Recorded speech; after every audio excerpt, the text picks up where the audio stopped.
Great barrier reef অ্যারেনায় যেই টেস্টে Bangladesh Australia মুখোমুখি, সেই টেস্টে আসলে বাংলাদেশ ভার্সেস অস্ট্রেলিয়া নাকি Mitchell Starc versus Shariful Islam, কে কার থেকে পারফরমেন্সে এগিয়ে, এবং মুখোমুখি লড়াইটা আসলে দলের সাথে দলের নাকি দুই বাঁহাতি পেসারের সাথে দুই বাঁহাতি পেসারের, এই প্রশ্ন জাগতেই পারে। আজকে যেভাবে মিচেল স্টার্ক বাংলাদেশকে ধসিয়ে দিয়েছিল দিনের শুরুতে, প্রথম সেশনে প্রথম ঘন্টায় বাংলাদেশ যখন ধুঁকছিল, বাংলাদেশ যখন শেষ পর্যন্ত 30 রানও করতে পারবে কিনা এরকম একটা শঙ্কা জেগেছিল, ঠিক তখন সামনে থেকে লিড দিয়েছিলেন স্টার্ক, যাকে এবং যার দলকে নিয়ে গত প্রায় এক সপ্তাহে সমালোচনার শেষ নেই। তারা যেন আজকের ম্যাচে বাংলাদেশকে দুমড়ে মুচড়ে ঘুরিয়ে দেওয়ার শপথ নিয়ে নেমেছিলেন। বাংলাদেশ 64 আউট হয়েছে, ওই আলোচনায় আসছি। বাংলাদেশ যখন বোলিং ইনিংসে গেল, 3 পেসার নিয়ে খেলতে নেমেছে, সেটাও একটা প্রশ্নবিদ্ধ সিদ্ধান্ত, এই আলোচনায়ও আসছি। কিন্তু এই 3 পেসারের অথবা 4 পেসার থাকলেও যেই কাজটা হতে পারত, তার 100%, ভুল বলছি, তার 150%, 200% একলা নিজের কাঁধে নিয়ে বাস্তবায়ন করে দেখিয়েছেন। মিচেল স্টার্ক পেসে যেভাবে বাংলাদেশকে বিপর্যস্ত করেছেন, শরীফুলের তাণ্ডব সেটার প্রপার জবাব দিয়েছে গ্রেট ব্যারিয়ার রিফ অ্যারেনার ইনঅগুরাল টেস্টে। স্টার্ক 6 পেয়েছেন, শরীফুলও 6-এর থেকে কম পান নাই। কিন্তু শরীফুল যেটা করেছেন, যেভাবে করেছেন, যেই প্রেসারে করেছেন, ভেবে দেখুন যে আপনার দল 64-এ অল আউট, ঠিক তখন আপনি বোলিং করতে নামছেন, দিনের 2 সেশন আপনার দল প্রপারলি খেলতে পারে নাই। সেই অবস্থায় যখন অস্ট্রেলিয়াকে আপনি এরকম একটা প্রেসার ক্রিয়েট করেন, ইনঅগুরাল উইকেটগুলো নেন, আপনি এই টেস্টেই সুযোগ পেয়েছেন। আগের টেস্টে আপনি ইনজুরির কারণে খেলতে পারেন নাই। আপনার দলের অন্য পেসাররা আপনাকে সেই রিদমে যেভাবে স্টার্ককে বাকিরা হেল্প করেছে, সেই সাহায্যটুকু করতে পারে নাই। কিন্তু তারপরেও সেই আপনার জন্য, সেই আপনার পারফরমেন্সে, আপনার আগুনে বোলিংয়ে শরীফুল ইসলাম, অস্ট্রেলিয়া আজকে যেভাবে এই গ্রেট ব্যারিয়ার রিফ স্টেডিয়াম বা অ্যারেনার উইকেট যেভাবে টমারপ পড়েছে, যেভাবে একজন মানে প্লেয়ার যিনি এর আগে 3 উইকেটের বেশি বোলিং ইনিংসে পান নাই 28 রানে, আজকে এক ইনিংসে ডাবল মেরে দিলেন, অস্ট্রেলিয়ার বিপক্ষে 5 মারলেন, এটাকে আসলে কিভাবে ব্যাখ্যা করবেন? স্টার্ক শরীফুলের যে আলোচনা, এক্সপিরিয়েন্স বলুন, প্রেসার বলুন, অ্যাগ্রেশন বলুন, I have to give the full mark to Shariful Islam. বাংলাদেশের আজকে যে ইনিংসটা, সেই ইনিংসে আরেকটা আলোচনা, মহাগুরুত্বপূর্ণ আলোচনা, ব্যাটিং এর থেকে বোলিং এ। এই যে উইকেটগুলো পড়েছে, স্টার্ক নিয়েছেন 6টা, শরীফুল 6টা, হ্যাঁ, হ্যাজেলউড উইকেট পেয়েছেন, তাসকিন উইকেট পেয়েছেন, এত ঘটনা ঘটলো, স্পিনারদের খাওয়া নাই ভাই। বাংলাদেশ এখানে 2 স্পিনার নিয়ে খেলতে নেমেছে। কার বুদ্ধিতে, কার পরিকল্পনায়, কার চিন্তায় এই ঘটনাগুলো ঘটে আমরা জানি না।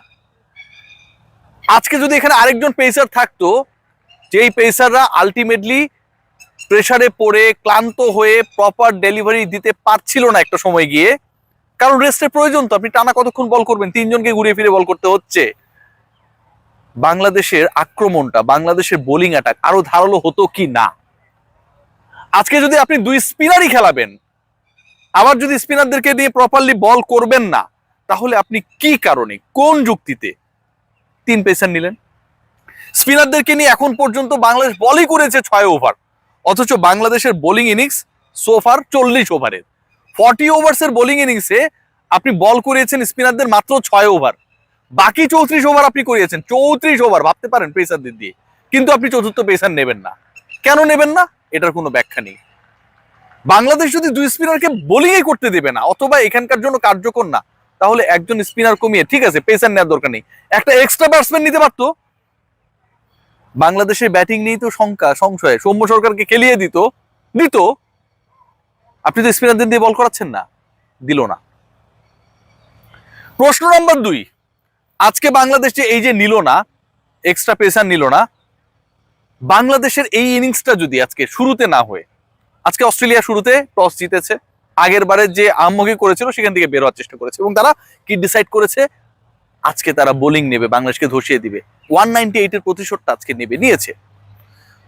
আজকের এই ম্যাচে জানেন, বাংলাদেশের যে ফালতু ব্যাটিং, বাজে ডিসপ্লে, বাংলাদেশের প্রত্যাশা মাফিক ব্যাটিং করতে না পারার ব্যর্থতা, বাংলাদেশের টপ অর্ডার, মিডল অর্ডার, কোনো অর্ডারেই আসলে কোনো ধরনের প্রতিরোধ করতে না পারার ব্যর্থতা, এটার ক্রিকেটারদের ব্যর্থতা রয়েছে, আমি সেই আলোচনায় যাব। তবে একবার ভেবে দেখুন, আজকে যদি অস্ট্রেলিয়া শুরুতে ব্যাট করতো, বাংলাদেশ যে 64 করেছে না, বিশ্বাস করুন আর না করুন, অস্ট্রেলিয়া 100 থেকে 110-এর বেশি করতে পারতো না, ট্রাস্ট মি।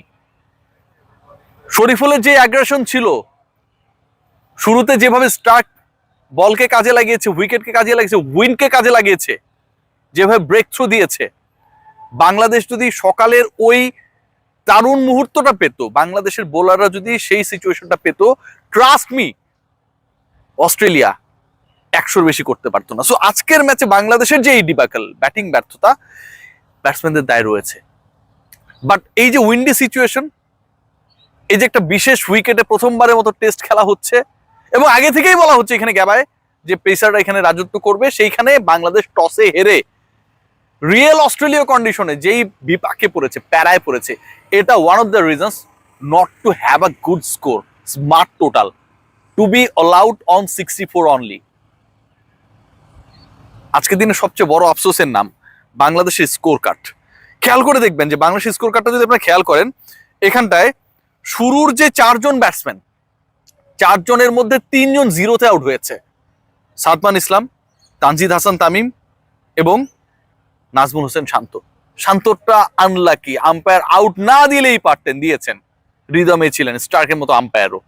কিন্তু 2 ওপেনার যখন জিরোতে ফিরে যান, একজন 1 বল আর একজন 2 বলে বেশি খেলতে পারেন না, যখন প্রথম 5 ব্যাটারের 4টাই স্ট্রাইক নিয়ে নেন, যখন লিটন কুমার দাস আগের ইনিংসে 0 করার পর আজকেও 0-তে আউট হয়ে যান, যখন একটা ম্যাচে টোটাল 0 করা ব্যাটারের সংখ্যাই হচ্ছে 4 জন, এবং সেই 4 জন লিটন, সাদমান, তানজিদ তামিম এবং আমাদের নাজমুল হোসেন শান্ত। মানে ভাবতে পারেন, আপনার 6 জন ব্যাটারের 4 জন শূন্যতে আউট হয়েছে।